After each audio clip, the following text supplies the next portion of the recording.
Let's wait for some viewers to come in, some of the audience to come in. Good night, good night, good night. What's up, guys? I think they probably focus on ahora streaming the post.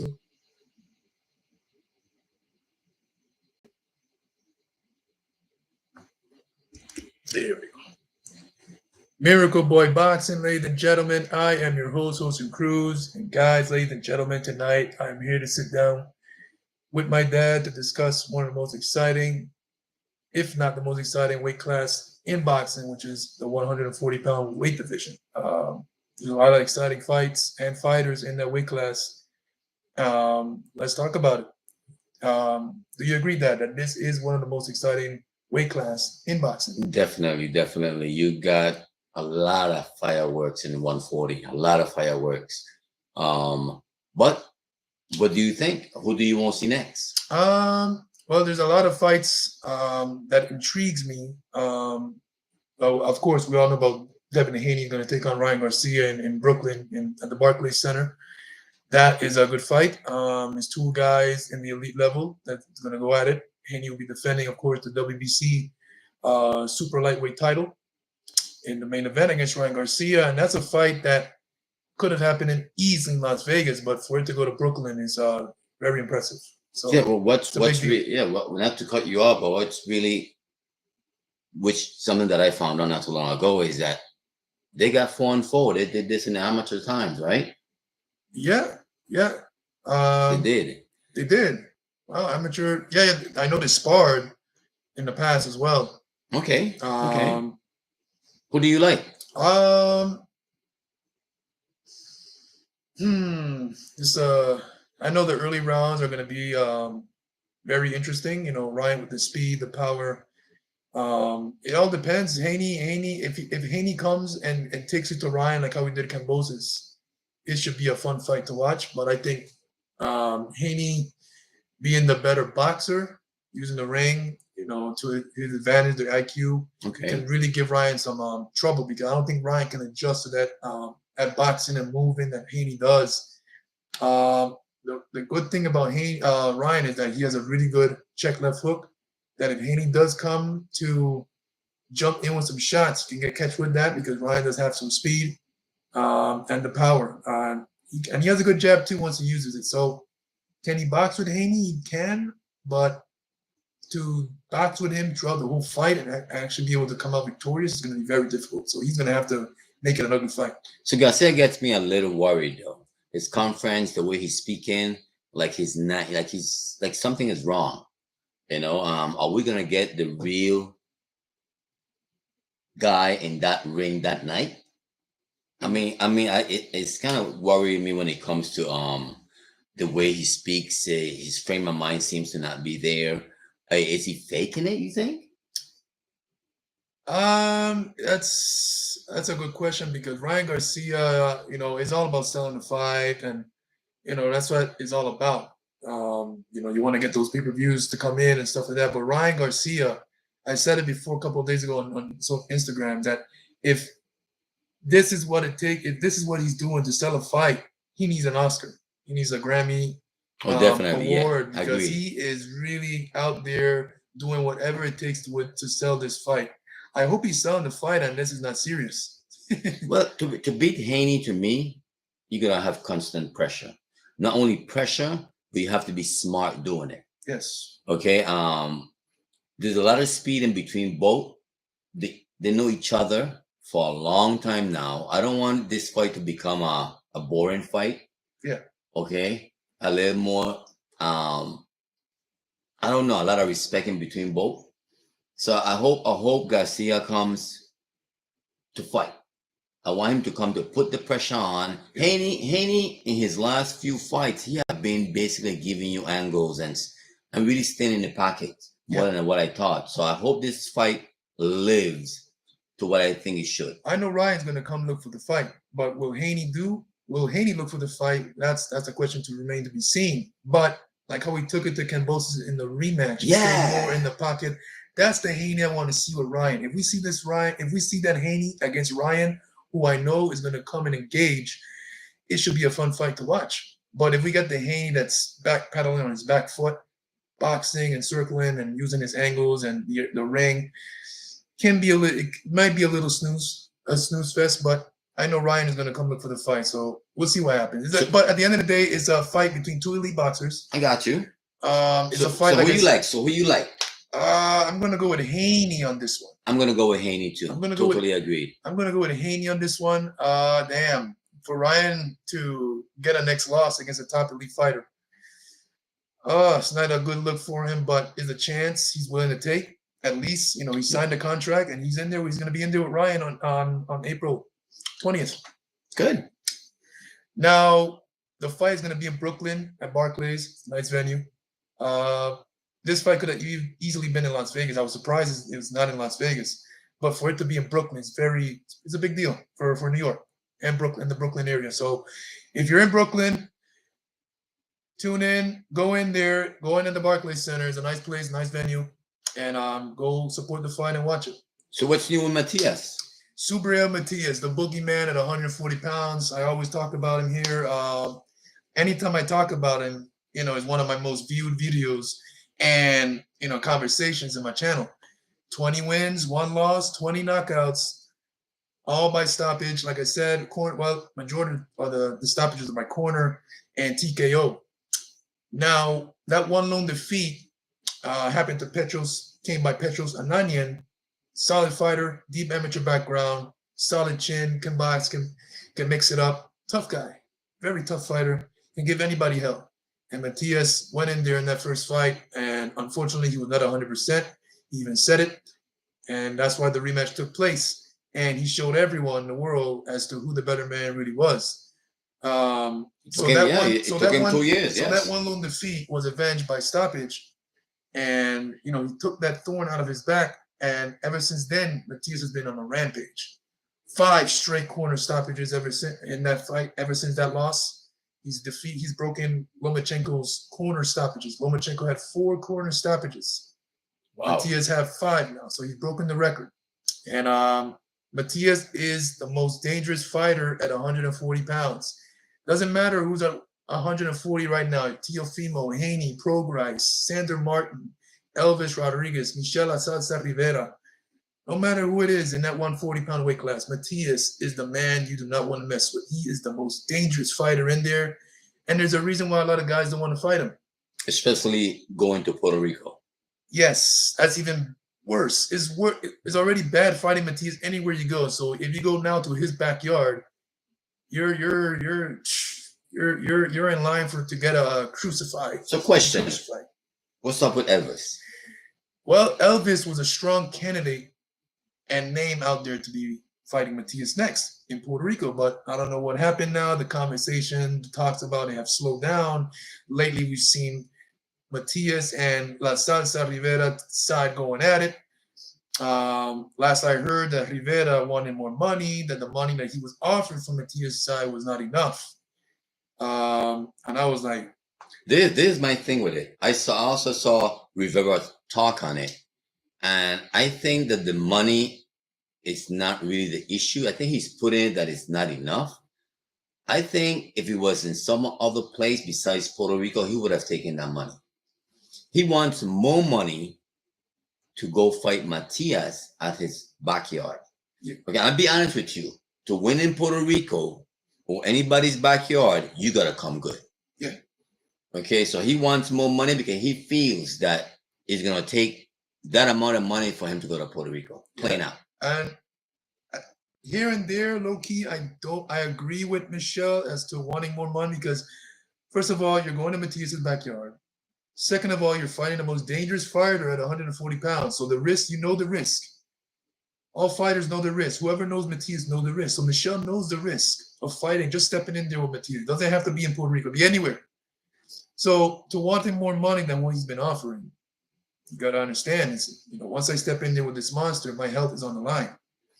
And they got to understand too that when Matias fight at home, the emotional energy that Matias is going to get.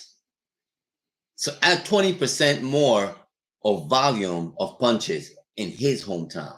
So it's going to be crazy. So whoever comes to Puerto Rico, you better be ready. So good thing you brought that up because Matias being in Puerto Rico, the crowd is going to be behind him. His family is going to be behind him. And he's been fighting there since 2019. It's going to excite him even more that when he starts to let his combination fly, he ain't going to stop. He's just going to swarm his opponent with like a swarm of bees. And whoever it is, Michel Rivera, Elvis, doesn't matter. Doesn't matter. Doesn't matter. Doesn't matter. It doesn't matter. And I found out before I came live today on my way home that Matias is interested in fighting Jose Ramirez if Michel Rivera and Elvis Rodriguez doesn't come through as opponents. That Jose Ramirez, former unified champion, well established, Mexican American, comes to fight, works the head, works the body, aggressive. Matias is interested in fighting him. So if that was to happen, I like that fight. If that was to happen in Puerto Rico, wow, what a fight! Mexican and Puerto Rico again. Another chapter in the Mexico versus Puerto Rico rivalry, and that is going to be a barn burner because these two guys have a style Fireworks. that is going to come forward. Ramirez doesn't have reverse gears. Matias doesn't have reverse gears. Once these two guys get inside, it's punches and bunches, and it's all about who's going to be in the best shape and who can take the most punches. Who's going to make it to Puerto Rico? That's the question. Are we going to get a fight?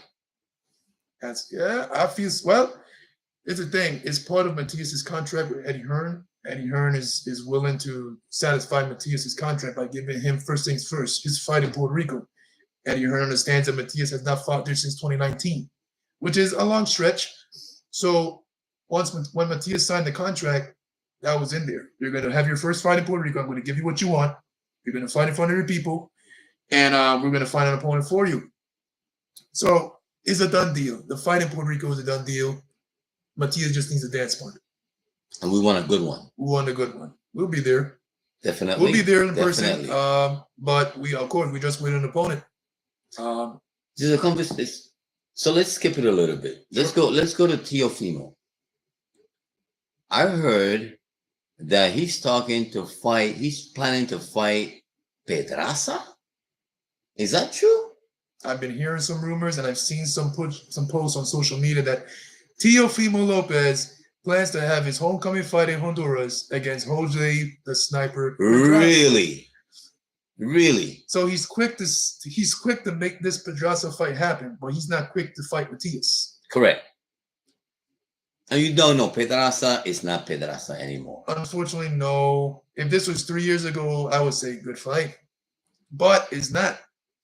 Last fight, regardless if Pedraza went back down in weight at 135 pounds for the first time in 4 years, he got destroyed the easiest way I've ever seen him. It was sad to watch. Sad to watch. Keyshawn Davis played with him. Played with Pedraza. Oh, yes. No one plays with Pedraza. Pedraza, he's not easy to fight. Sometimes he plays with you. And he did look weak though. He did look weak. He did look weak. Very weak. The thing is, the only thing I like about this fight, and it ain't much, is that Pedraza is going back up at 140. Okay. So he's gonna be at his weight. He's gonna be comfortable, I guess. He's gonna be strong. He's gonna be Pedraza at his weight. But it doesn't matter. Pedraza has not won a fight since 2021? Yeah. He's had some draws, close calls. He has not had his hands raised since stopping Julian Bam Rodriguez, who was a hard punching prospect coming up. No one gave Pedraza a chance, and Pedraza made him quit on the corner. Haven't seen him since. So, but that was then. That was like in 2021. So he has not won a major fight since then. And here he is stepping in with a top 140, the WBO champion, Teofimo Lopez, in Honduras. Like, not official, but his talks out there. So let me ask you, do you feel that Teofimo packs a punch at 140 like he did at 135? I say yes. He packs a punch because, you know what? You're right, because at 35, that's when he fought Richard Comey. Comey took that shot, he fell straight down to the canvas. At 140, Teofimo may have some pop because he was able to stop that Mexican fighter that he fought. Forgot his name. That was the fight before Sandor Martin. But he was able to get that stoppage. Okay. That was his first fight at 140. So he was able to get that stoppage, but he was not able to fight. He was not able to stop anyone else. He fought Sandor Martin in a fight that people saw. That he lost. I think that he lost. He even got dropped. Then after that, He fought Josh Taylor in a good performance. Okay. You know, Josh Taylor one day in that fight coming in, he was the real undisputed champion at 140 pounds, because even though he came in with one strap strapped around his waist, no one really beat him for all the titles. He let them go. Correct. I agree with that. And the reason he let them go was because, based on the talks, that he was running from Subriel Matias. Who does it? He was running from Subriel Matias because he was supposed to fight Matias, because Matias was the number one contender in the IBF. Who held the IBF at the time? Josh Taylor. So Josh Taylor would let him go all his straps, and then he was able to fight Teofimo for the WBO belt to defend it. And he lost it in a good performance. Like I said, Teofimo, showed out in that fight. And then he had his fight with Jermaine Ortiz in a fight that he did not look so good, but he got the decision anyway. Totally agree. So now let the 140, right? Full of talent, all the way down from 1 to 10. Okay. Teofimo supposed to be the man to beat. Haney supposed to be the man to beat. Okay, in the 140. Matias, okay, if you used to put your number 1 to number 3, top 140, how would you line them up? Without being biased, because we like Matias. Right. I would say Devin Haney number 1. Okay. Teofimo number 2. Subriel Matias number 3. Okay. I will say Haney number 1. Yeah. I will say Matias number 2. Okay. And I said Teofimo number 3. Why? Because I feel that first of all, Matias is a solid 140. Never been no other way. Okay. Teofimo, think about it. Went up to 140. He fought Josh Taylor. Yeah. Correct? Yeah. Very good fight. Then he comes and perform against, what's the last guy he fought? Who, Josh Taylor? No, Teofimo. Jermaine Ortiz. We feel that he lost. Right. Okay.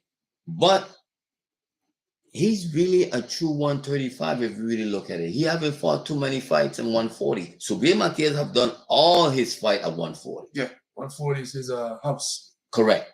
I feel now that that's the lineup.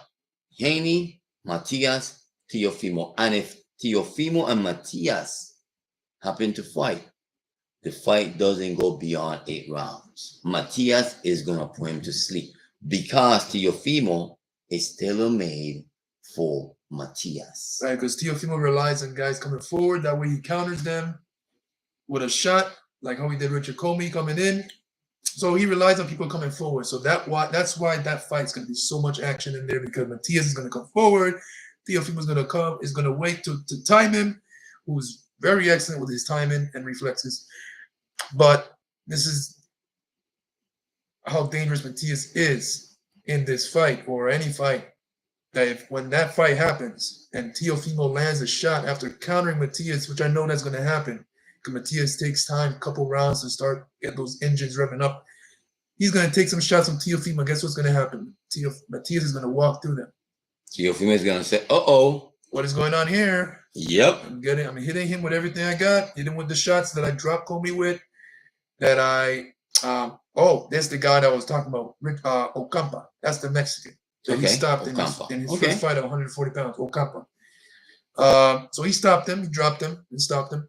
So he's going to realize that he's not even dropping Matias.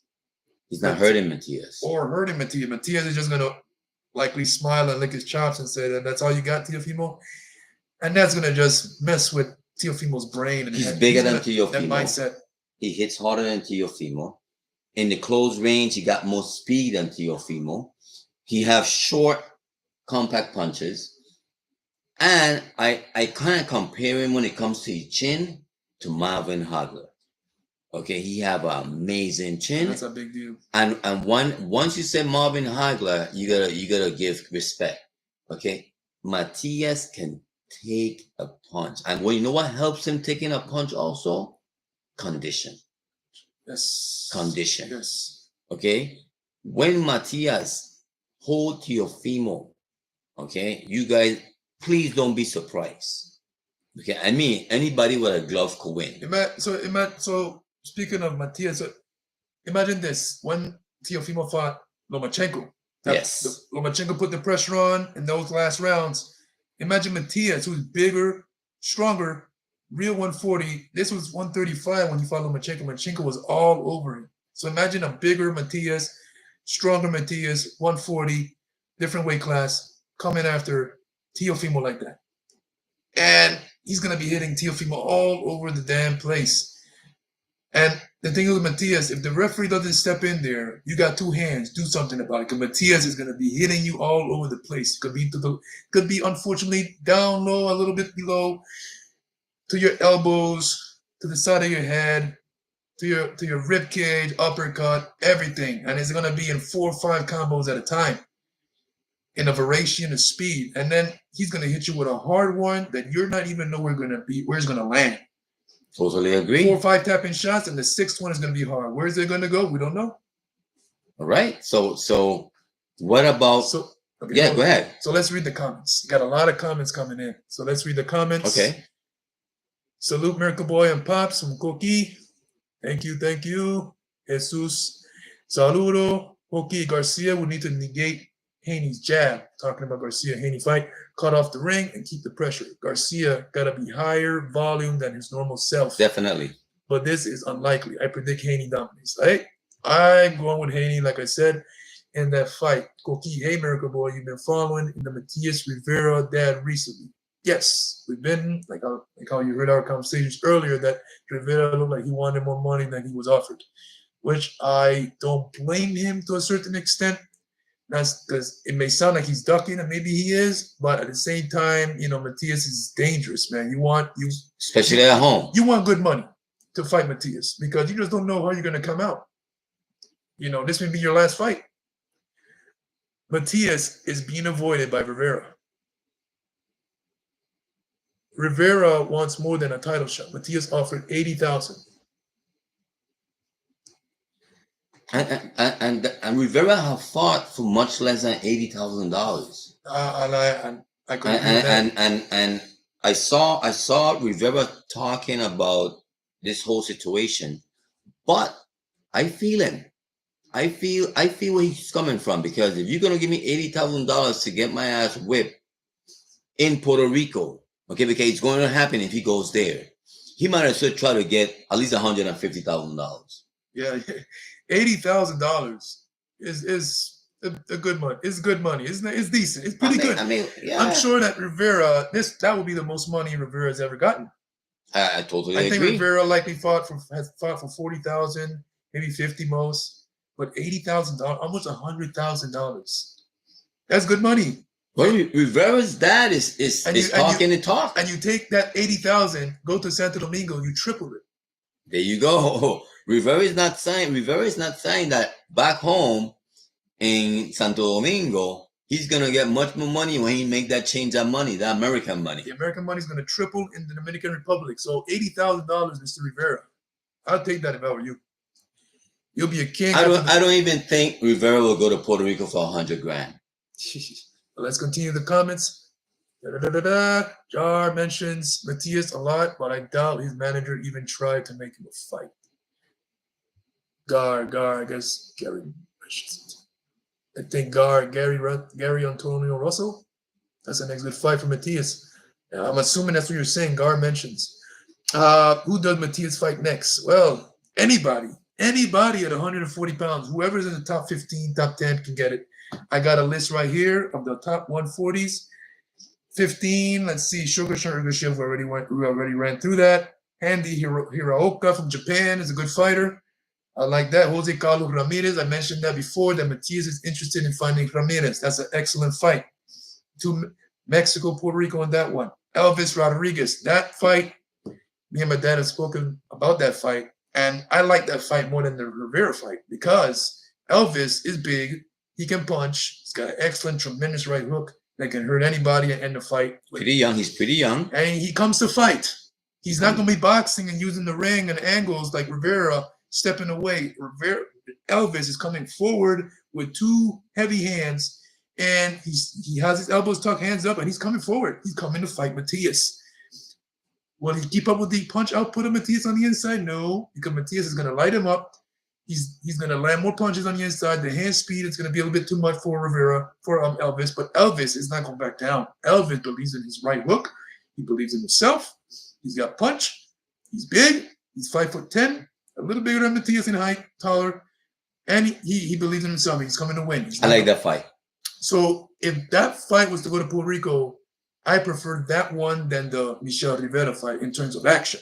That's a stylistically, that's a boxing shootout. That's a shootout tiroteo. That's what you call it in Puerto Esto Rico. es una guerra, papá. Tiroteo de puños in the middle of that ring. So I hope Elvis signs the contract. I hope Elvis is the opponent, if not Rivera. Like I said, Ramirez, excellent as well. So I'm going to keep going down the line. Let's see who else. I got Liam Parrow. Liam Parrow was mentioned as the next opponent. Sensational Australian fighter. Good boxer puncher. Stopped Montana Love sensationally in 6 rounds. He's kind of like too straight up. Not too much hand speed. Seems to have a little pop. Tailor made completely for Matias. I see a good fight until maybe the 6th, 7th round. Matias is gonna get to him if they ever fight and stop him. Just because of the style, like style make fights. But a couple years ago, not to cut you up, a couple years ago, I saw Liam Parrow fight Omar Alamo, another Puerto Rican, and Omar Alamo almost beat Liam Parrow by decision. Alamo, he actually dropped Liam Parrow, and I thought he won that fight. Oh wow! Not because he dropped him, but I thought it was a close fight, and Alamo dropped Parrow, so I thought he won the fight. I mean, close fight. The Puerto Rican got the knockdown. You got to give it to him. Come on. So imagine, and he was not even putting the pressure like how Matias is going to put the pressure if they fight. So imagine that. And Omar Alamo is nothing compared to Matias. He's much less dangerous than Matias. So imagine Matias in there with Parrow and what he would do to Parrow. With Parrow, all he does is come forward. And that's what's going to be a good fight. He's got good power in both hands. He's coming into that fight. He'll be coming into that fight with momentum, stopping Montana Love, who's no joke. And let's go down the line. Hopefully that fight continues to happen. The talks have slowed down, but hopefully it comes back up, and that's the next opponent. So after Parrow will be Regis Prograis. Regis Prograis is under Matchroom. It's a fight that can easily be that could made. happen.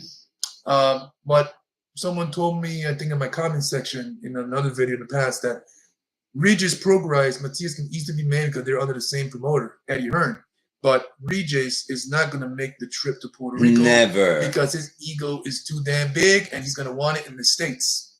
He's going to want it likely in New Orleans, where he's from. He wants to fight, but he's not going to Puerto Rico. I think if he ever makes the mistake, which he's not going to make the mistake, he's going to be in Puerto Rico not only for that Canada fight. I think he's going to be in Puerto Rico for an extra week because he's going straight to the hospital. And Straight up. Matias has said it. He wants to send Regis Prograis to the hospital. It's still a fight I want to see. I think it's one of the best fights at 150 We'll pounds. make a fight. I think it will be a great fight. And yeah, styles make fights, and Prograis is still Prograis. Don't let the performance by Devin Haney fool you. Styles make fights. Matias coming forward, Prograis coming forward, 2 power punchers, 2 strong guys, and it was a violent fight then when the talks happened, when Matias was not champion yet, and it's still a violent fight now.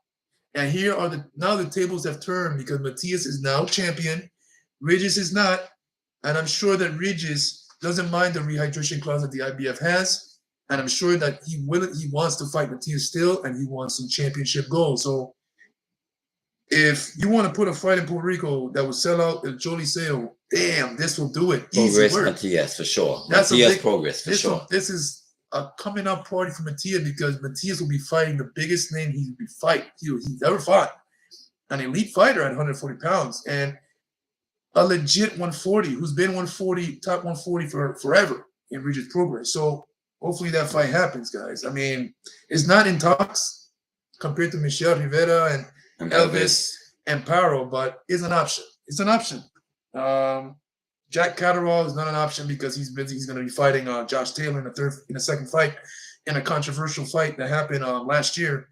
in a fight that Catterall won, in a lot of people's opinions, and my opinion. But it was because of Josh Taylor's hometown, they gave it to him. It is what it is. So they're going to be doing it again in April. I think it's in April, but it's going to be happening this year, of course.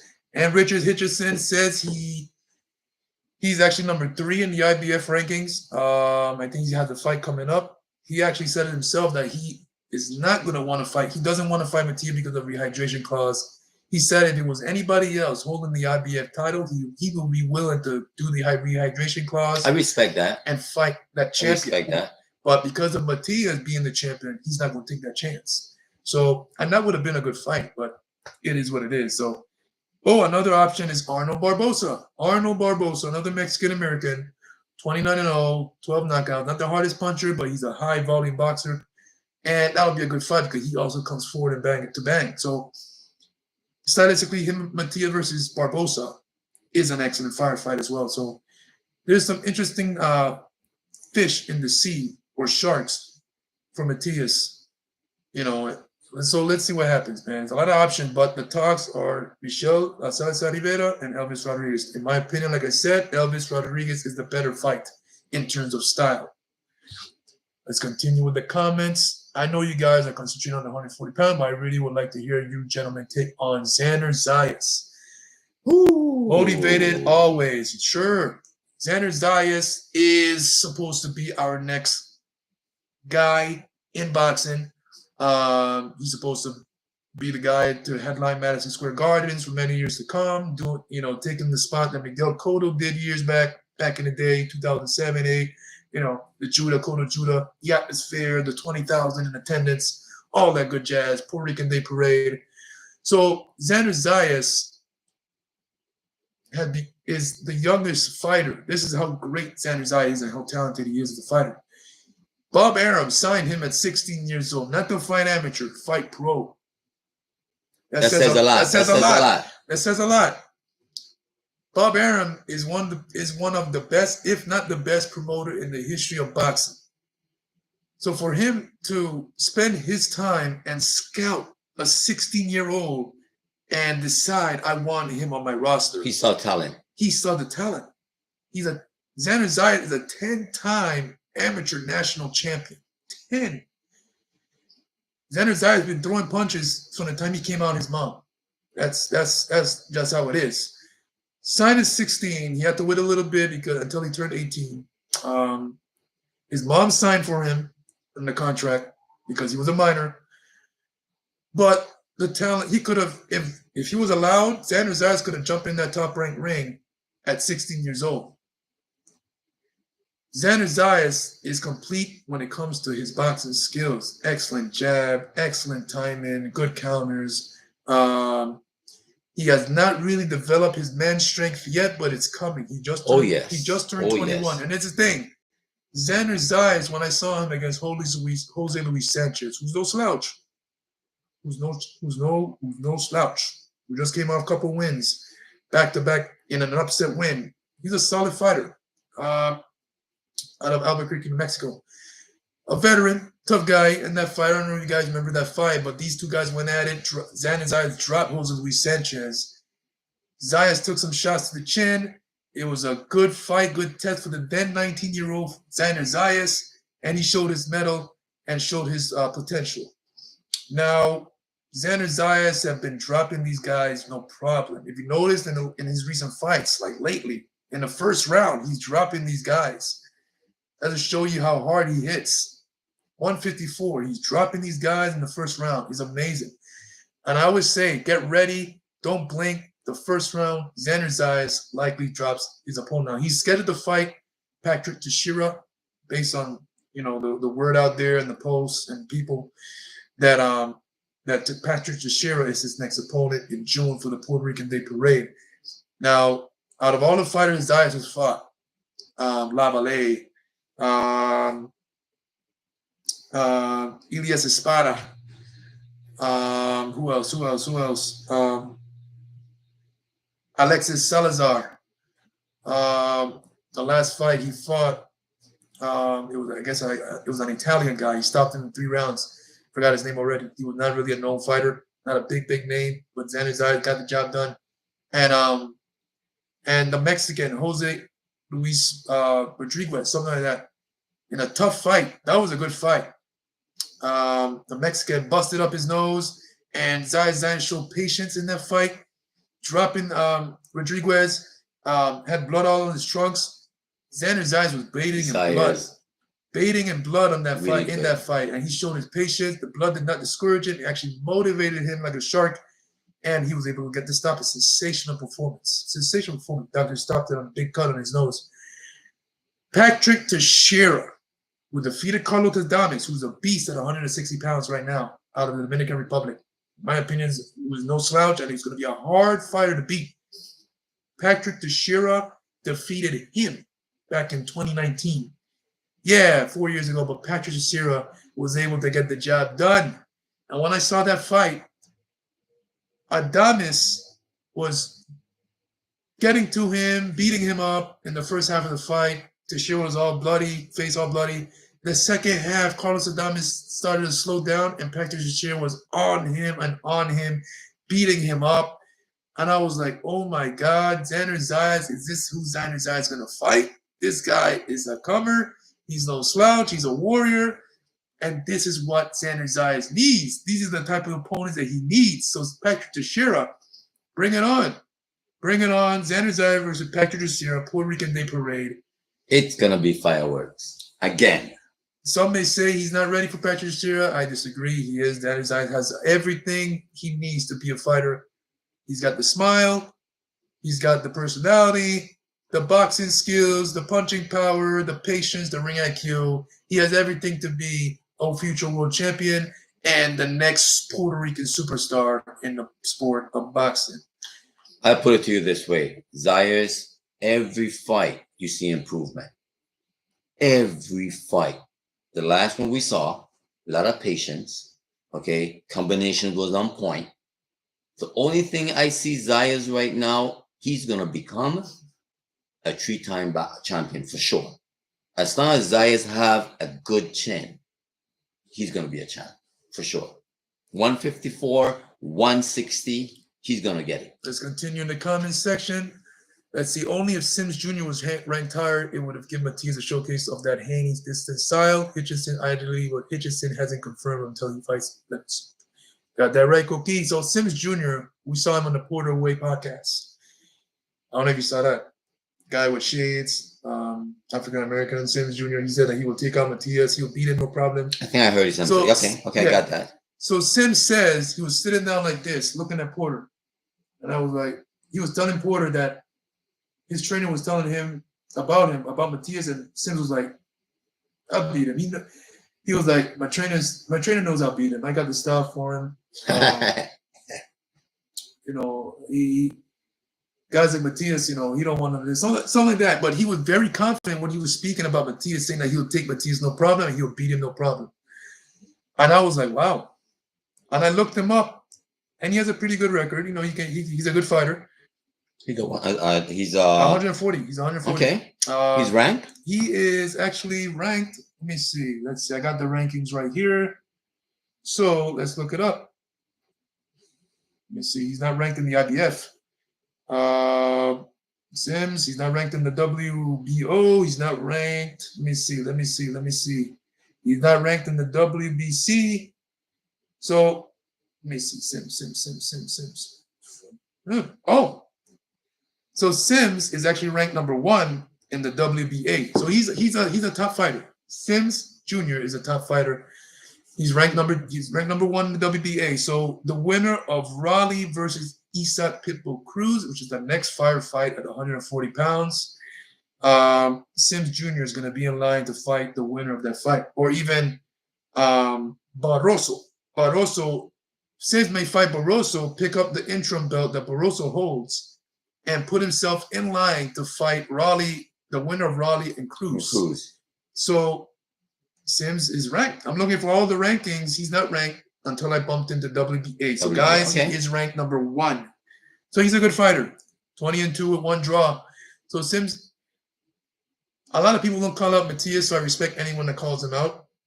Sims Jr. did it. He said he mentioned his name. He said he's willing to fight Matias.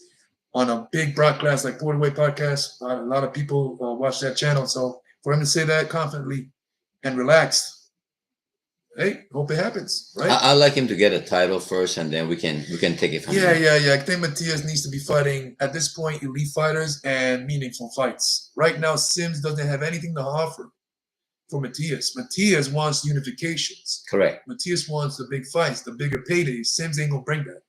So if now, like I said, if Sims picks up the WBA strap, like if he was to fight Barroso, like I said, and fight the winner of Raleigh Cruz, and Matias is still champion, then it makes sense, right? If Sim was to beat the winner of Raleigh Cruz, but first you got to go to Barroso if that happens. You gotta make sense. And Barroso is no slouch. In the past, we mentioned Matias versus Barroso. That's an excellent fight as well. You know, the winner of Raleigh versus Isaac Pitbull Cruz, that fight is going to be excellent as well. That's a barn burner on the Keith Thurman versus Tim Tszyu card on March 30th. That's the co-main event. That's an easy fight. I think Pitbull Cruz. That's an easy fight. I don't know why people. So, in my opinion, I think Cruz knocked him out in 6. Stylistically, Raleigh versus Pitbull Cruz is a car crash ready to happen. This fight will not take long to heat up. In the first round, these two guys are going to go at it. Because when that bell rings, all we're going to see is Cruz with his hands up, coming forward, and Raleigh with his hands out, got that right hand cocked, ready to launch it, likely straight through Cruz's guard. Cruz has a hell of a guard, and I don't know if Raleigh has enough power to break that guard so that he can punch Cruz right in the face. I don't know, but it's going to be action. These two guys are going to let their hands go in this fight. But I think Cruz, because of the better defense and better and solid durability, that he has more durability, I think he takes this and knocks Raleigh Romero out. I don't know. He's going to get knocked out. Raleigh has no chin. Raleigh has no chin. And in boxing, at this level, you must carry at least some kind of chin. Raleigh, his defense sucks. Okay, he doesn't know how to fight off his back foot. Okay, and if you don't know how to do that and you don't have a chin against Pitbull or any elite boxer that carries a punch, nights out. Yeah, Raleigh's not the best boxer you'll see. He's exciting, don't get me wrong. He throws a lot of hard shots and he comes to fight, but leaves himself too open. That's how Tank was able to catch him. Easy, timing well. And I don't know, but Cruz is not Tank. This is why this fight's so good. Cruz is going to be in there in the pocket. And Raleigh is going to have no trouble to let his firepower go because Cruz is not going to stop coming. He ain't going to be boxing like how Tank boxed him. He's coming forward to throw those looping hooks all over Raleigh. And we don't know how Raleigh's going to respond to that. Cruz is not Tank, but Cruz went all rounds with Tank. Yes. Tank was running all night. Boxing. Well, okay. In the beginning, he kind of engaged a bit and realized, okay, no, I got to box this guy. I can't knock him out. I can't engage with him because he's going to put me to sleep. And that's what he did. So he boxed his way to a decision. Smart. He got the job done. It is what it is. Not the best performance in Tank's career. A lot of people thought Tank could have been a draw. It was a really close fight. Close fight. But likely his hardest fight since the Pedraza win, since the Pedraza fight, even though he stopped Pedraza. But Pedraza at the time gave Tank his hardest fight. So Cruz versus Raleigh is a hell of a fight, guys. So if you're ordering the pay-per-view or streaming it, however you're streaming it, Fire Stick, whatever, tune in for that fight. And make sure you don't move from your seat because it's going to be done very quick. Yeah. The lack of defense of Raleigh and the aggressiveness of Pitbull Cruz. Yeah, this Pitbull is an awkward fighter with tight elbows on his body. Okay, his chin is tucked in. Yeah. And when he comes at you, okay, he draw every punch with intention. Every punch. Raleigh doesn't pass 6 rounds. Yeah. Raleigh, I'll be surprised if we're in the 4th round in this fight. It's going to be brutal. It's a lot of offense. No defense in this fight at all besides Cruz coming up with his guard. But we'll see. I think Cruz takes this fight. And hopefully our next potential fight could be Matias versus Pitbull Cruz. That is a brutal fight. Woo. Cruz with the guard up, Matias not backing up, landing his punches and punches, and Cruz just with his guard up, and Matias hits so hard and thudding that any of Matias's shot can sneak in there. Could be an uppercut, the hook around the guard. That's a beautiful. Well, as long as Pitbull have a title, I like his chances against Raleigh. I think he can. and I think Raleigh. yeah. And Matias, it's gonna be hard to beat Matias. So So I think Matias will still have the belt. Ocean 2024. A lot of great fights seems that is gonna take place as long as it makes sense. Okay, at the 140. Yes. So let's see if it happens. Okay, and definitely we done so we're ready to go to New York City again. Matias Haney, Matias Teofimo, you name it, we're gonna be Koki, how tough Cool. it is to beat Matias. So, how tough it is to beat Matias, I say this: you need boxing skills, you need punching power, you need conditioning, you need chin, you need all these four I just mentioned. and to- sparring partners that can mimic Matias. and we'll get to that in a second. So, there's a lot of things as in order for you to beat Matias and have a chance to beat a Matias, or you'll be competitive with Matias. You need these four things: chin, boxing skills, conditioning, and punching power. If you're missing one out of the four, you're already losing the fight. You're already losing the fight. Because Matias ain't the best boxer, but he put so much pressure. He knows how to cut the ring off, and when he closes that gap, is a barrage of punches, an avalanche of punches that no one has ever seen before. And it comes from all different angles, man, and fast. And the shoulder punches. The arm He punches. the arm punches. Matias does not use his waist or hips to go into his punches. He throws arm punches that are already thudding. 1, 2, 3, 4, 5. Just how fast I said it is how they're coming. So if you are a defensive boxer, right, and he barely moves when he punches, how can you prepare yourself to defend that? That's why his percentage in hitting is so high. It's like Petros and Nine. I mean, Petros and Nine chose to engage, but sometimes, most of the time, Matias's opponents has no choice to stay in the pocket. Like Jukembayev, he used his angles. He tried to box, but eventually he stood there and fought Matias's fight. Hawkins did the same thing. Well, Ponce is a natural come forward fighter, so it is what it is with that. Ergashev was given the angles, and he couldn't handle the pressure, and eventually, he had to stay in the pocket with Matias. So that's the thing with boxers like Haney, Teofimo. They're going to have to stand and fight. It's going to be a matter of time because in the first half of the fight, like the first 4 rounds or something like that, they're going to be using their angles and all that stuff.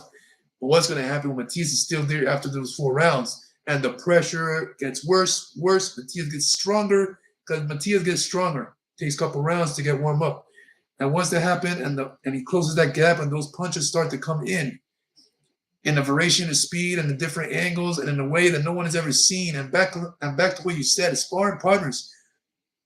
I don't care who you fight. I don't care who Matias is fighting. How are you going to prepare for Matias, and who are you going to bring to spar? Because no one has Matias's style. No one has that tap, tap, tap, arm punches, all that awkwardness that Matias does, which makes it super dangerous. No one has it. So how are you going to prepare yourself in sparring for Matias? And just to let people know, right? Even though let's look at Haney, one of the best boxers in the 140 right now. Very defensive, great offense. But people keep saying, "Oh, Haney is gonna outbox Matias." This is the thing. Matias' relentless pressure is gonna make Haney stop and fight because he's not gonna get simple pressure. Matias comes to take few punches and give you 1 or 2. That's all day long. All night long, he's going to do that to Haney. And Haney doesn't have the pop to keep Matias off of him as well. And Haney is not Sugar Ray. Okay? Let's put it that way. Haney is Haney, and Haney will get stopped from Matias. That's me. And I'm not being biased. Okay? He's questionable in his chin. He's going to be running all night. He's not going to be doing the same thing that he did at Progress. Okay, because the pressure is going to be different, and he's going to be dealing with a guy that have the same arm length, just like him, just as tall and stronger than him. And I don't That's know, my opinion, and and I I'm don't not being biased. I don't know if you want to believe this, but Matias have a slightly better defense than Progress too as well. He has a He have Matias, improved a lot of his Matias defense. has improved in his defense. So he ain't just about taking punches and coming forward. He has his hands up high. You saw it in the Ergashev fight, and he was blocking a lot of shots, throwing the elbows, the gloves. So a lot of Ergashev's shots were coming through, but a lot of them were not. So that showed the defense that Matias has improved on.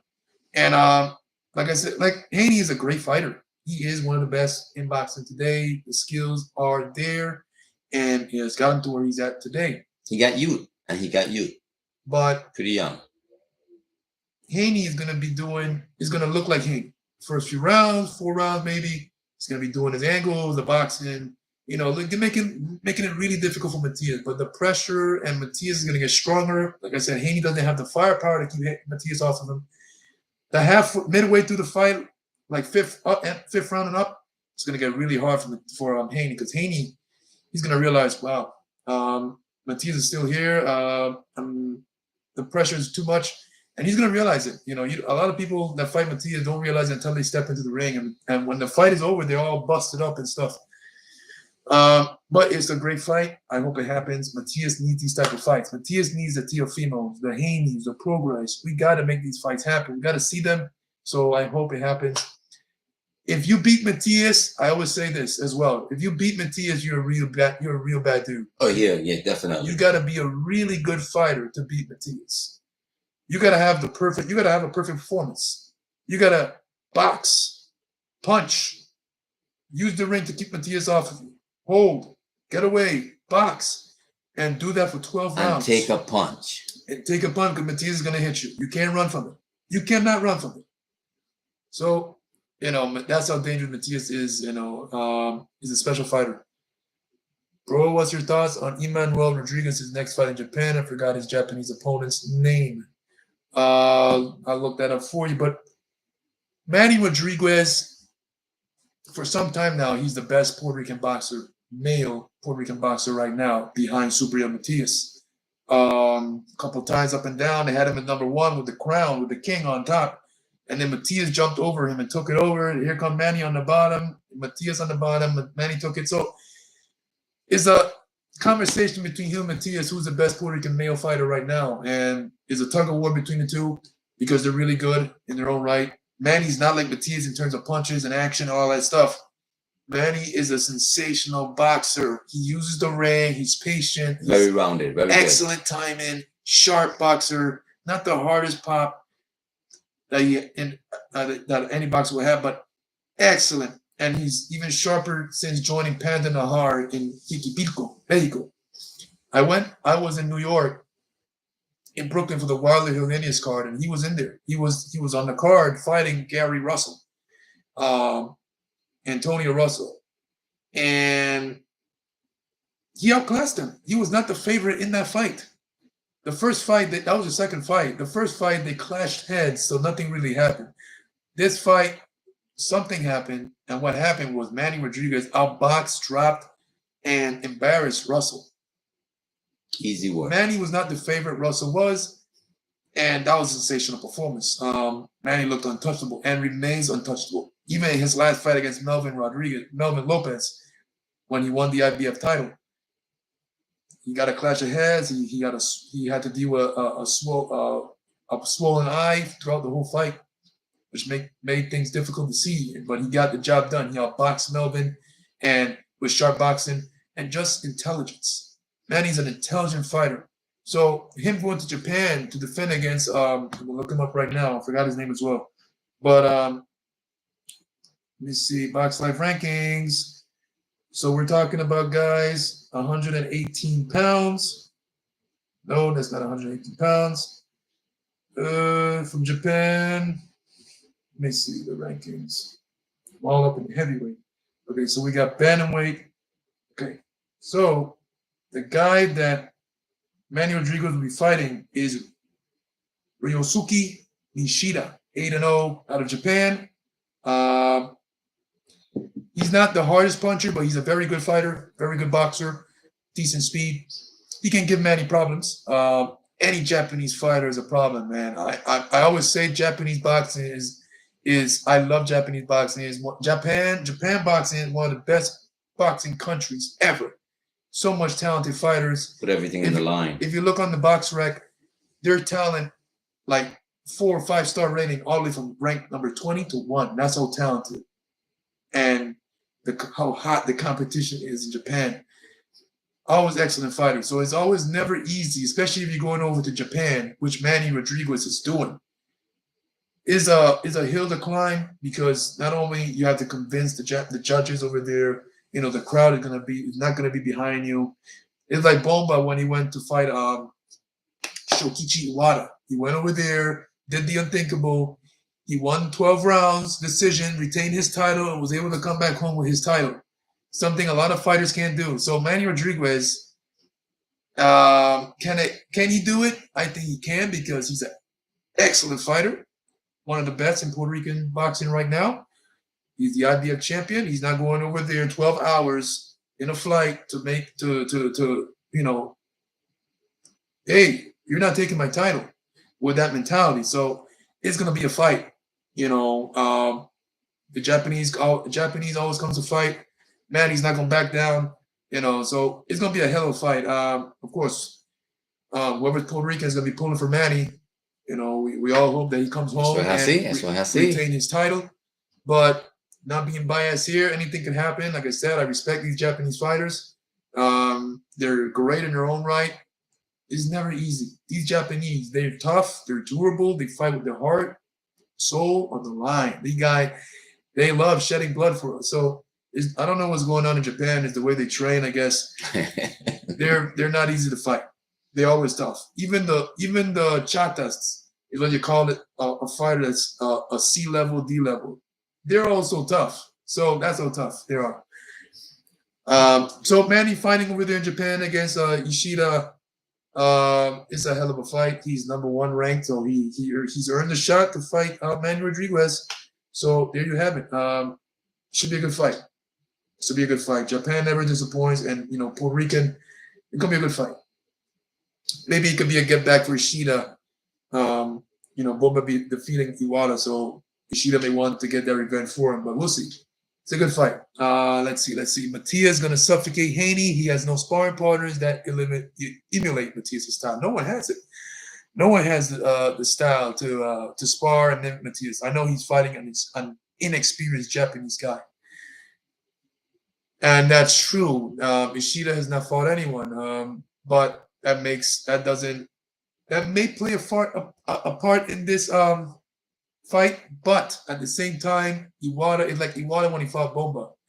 He didn't have a big name on his resume, and Bomba schooled him, and you know, the experience played a major part. But sometimes it takes those fights to bring the best out of him. That's right. So even though he hasn't fought anybody, he doesn't have much experience in terms of competition. Emmanuel may bring the best out of him, and we may get a hell of a fight. Or maybe Manny may go out there and school him. We don't know, but we'll see. We don't know anything when that belt's ring. That's how boxing is. The theater of the unexpected. Words from the great Larry Merchant, one of the best boxing commentators ever. So, but that inexperienced Japanese dude already fought dude with good record right off the bat in his career. That's good. He needs that type of experience to come in there with Manny Rodriguez if he wants to take away Manny's belt, which is no easy task. No, Manny's really, really good. I like Manny. So, you know, especially if you're fighting in front of your people, you know, they expect you, they want to see you take away that belt. So Manny's coming in. Very good counter puncher. Very good. So it's no easy tag for Ishida. So he already has a win with former boxing champion Daigo Higa. I don't know how the Japanese guy fights like, but I'm really looking forward to the fight. Yeah, it's gonna be good. It's gonna be good. If you've never seen, I recommend you watch Japanese boxing, man. My boy BT will tell you all about it over at True School Sports. He's into Japanese boxing. He loves Japanese boxing.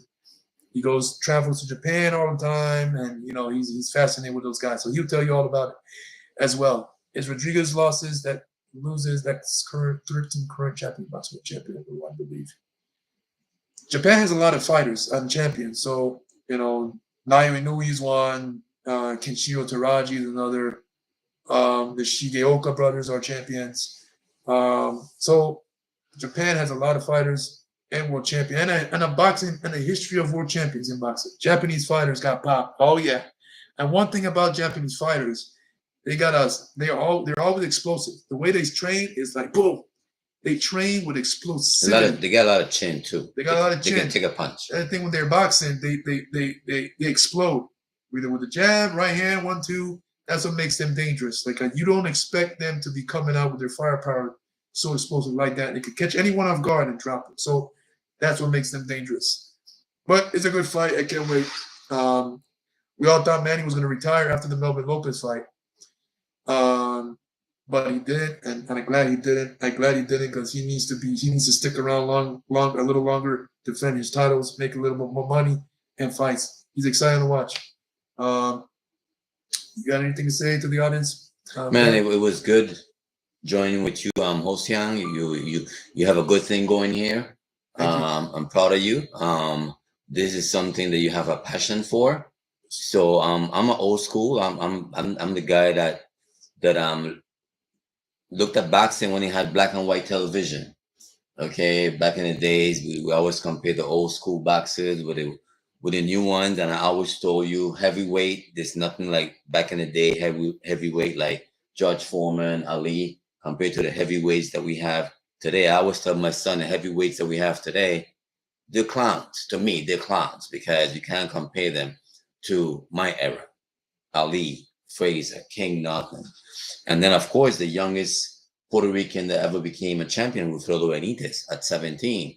So I go way back from black and white to color TV to streaming. So I've seen great boxers, and I have a good eye when I see a great boxer. So thank you for having me, though. It has been a pleasure. We got a question we got like one more question here. What's your pop's favorite boxer during his youth?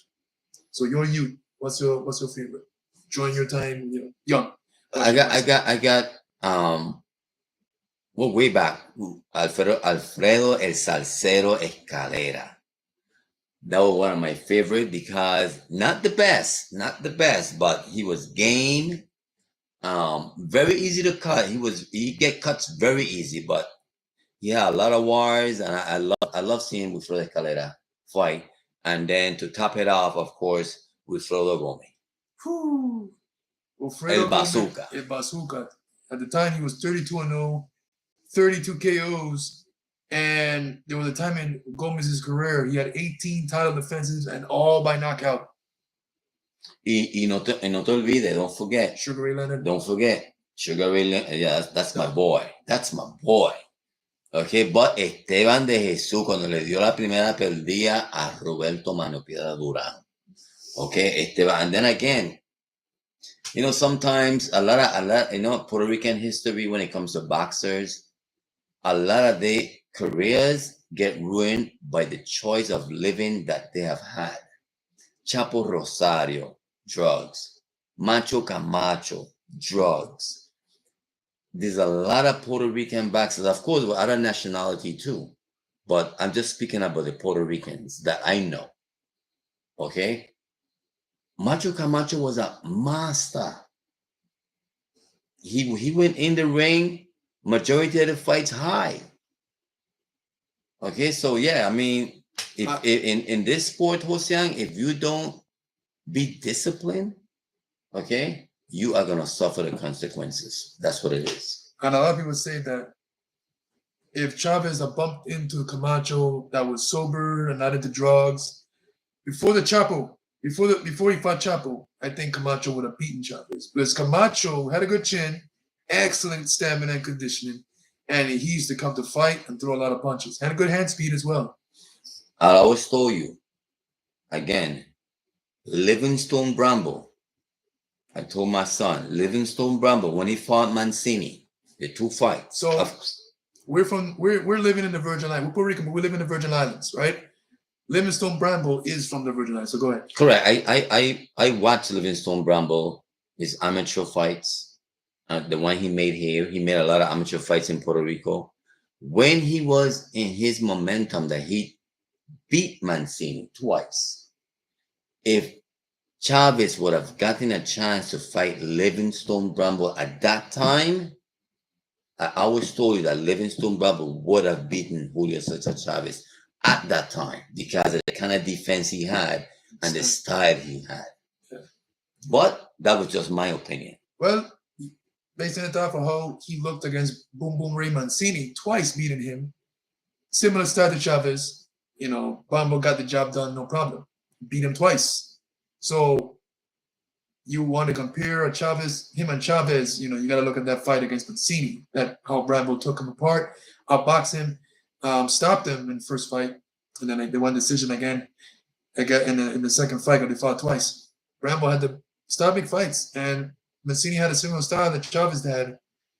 Maybe Brambo would have beaten Chavez, Maybe, just never know. But as soon as he left Duva, his whole career changed. Chapo came out of nowhere and KO'd him and took his belt, and things went downhill from there. Oh yeah. But thank you though. Thank you for having me, Jose. Awesome. Good job. Good job. Okay, I'm gonna end it here, guys. I know we went a little bit off topic right here in the end with different topics on boxing, because it was all about the 140 weight class. But it's always a pleasure to talk to you guys about boxing, Miracle Boy Boxing, guys. I am your host, Jose Cruz. Don't forget to like and subscribe to my channel, guys. This is Pops right here. And I'll see you guys in my next video or a next live. It's always a pleasure to talk to you guys about boxing right here. Peace. Peace. Yeah.